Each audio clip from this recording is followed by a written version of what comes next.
अगर आप एक स्टूडेंट हो तो आज का ये वीडियो आपकी स्टडी में एक नया इंप्रूवमेंट ला सकता है, क्योंकि आप पढ़ाई तो करते हो लेकिन कोई आपको ये नहीं बताता है कि आखिर पढ़ाई कैसे की जाती है, कि जिससे आप पढ़ी हुई चीजों को समझ सको और उन पढ़ी हुई चीजों को ज्यादा लंबे समय तक याद रख सको।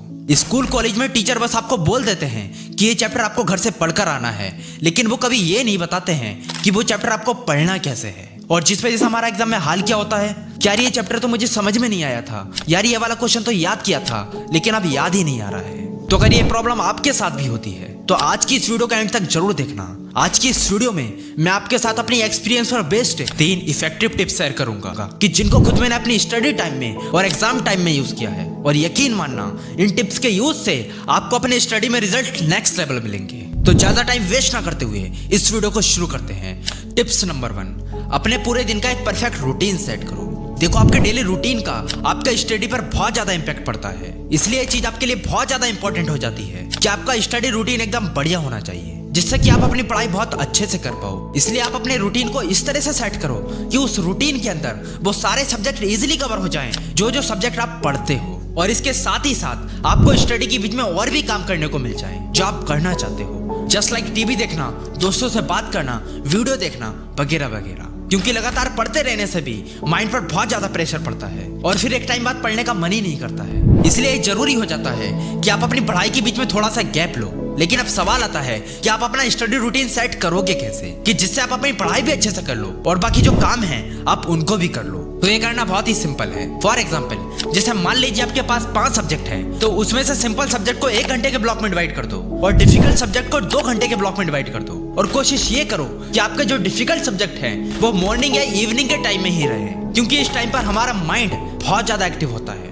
और स्क्रीन पर आप जो इमेज देख रहे हो, अगर आप चाहो तो आप इस रूटीन को ही फॉलो कर सकते हो। इस वीडियो को पॉज करके इसका स्क्रीनशॉट ले लो, ये आपकी बहुत हेल्प कर सकता है। टिप नंबर 2, जब भी आप किसी सब्जेक्ट में कोई भी चैप्टर पढ़ो तो उस चैप्टर की अपनी माइंड में इमेज बनाने की कोशिश करो, यानी अपनी फोटोग्राफी मेमोरी का यूज करो। अच्छा ये बताओ कि आपके साथ ये कितनी बार हुआ है कि जब आप किसी अच्छी जगह घूमने जाते हो या किसी पार्टी में जाते हो या फिर किसी खूबसूरत इंसान को देखते हो तो वो चीज आपको हमेशा याद रहती है और आप उसे कभी भूलते भी नहीं हो। लेकिन उसकी जगह जब आप कोई चैप्टर पढ़ते हो और उस चैप्टर में आपसे कोई क्वेश्चन पूछ ले तो आप कुछ नहीं बता पाते हो। तो क्या कभी आपने सोचा है कि ऐसा आपके साथ क्यों होता है? तो दोस्त, ऐसा आपके साथ इसलिए होता है क्योंकि आप पढ़ते वक्त चीजों को समझते नहीं हो, बल्कि बुक में जो लिखा है बस उसी को रटते रहते हो। लेकिन अब आपको ऐसा नहीं करना है, अब आपको अपनी स्टडी में इसी फोटोग्राफी मेमोरी का यूज करना है। लेकिन अब आप कहोगे कि इसको यूज करेंगे कैसे, तो इसको आप एक एग्जाम्पल से समझ सकते हो। जैसे मान लो आप साइंस में कोई चैप्टर पढ़ रहे हो और उस चैप्टर में एक फॉर्मूला है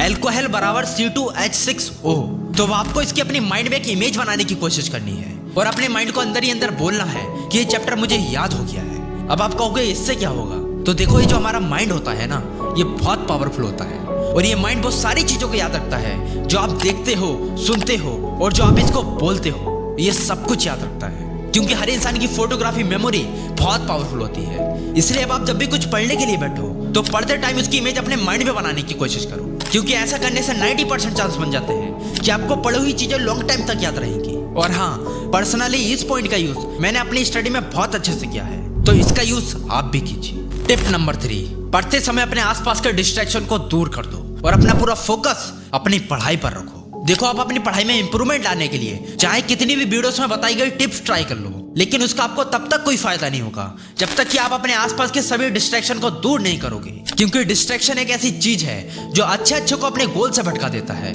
तो फिर आप क्या चीज हो। इसलिए आप जब भी पढ़ने बैठो तो सबसे पहले अपने आसपास के डिस्ट्रैक्शन को दूर कर दो, और जब आप एक बार पढ़ने के लिए बैठ जाओ तो फिर अपनी पढ़ाई पूरी कंसिस्टेंसी और पूरे फोकस के साथ करो। क्योंकि आपने वो लाइन तो सुनी ही होगी कि consistency is the mother of mastery. जब आप किसी काम को पूरे कंसिस्टेंसी और फोकस के साथ करते हो तो फिर आपको उस काम में सक्सेस पाने से कोई नहीं रोक सकता, फिर चाहे वो पढ़ाई हो या फिर कोई दूसरी फील्ड का काम हो। इसलिए अपनी पढ़ाई के लिए पूरी तरह से कंसिस्टेंट रहो।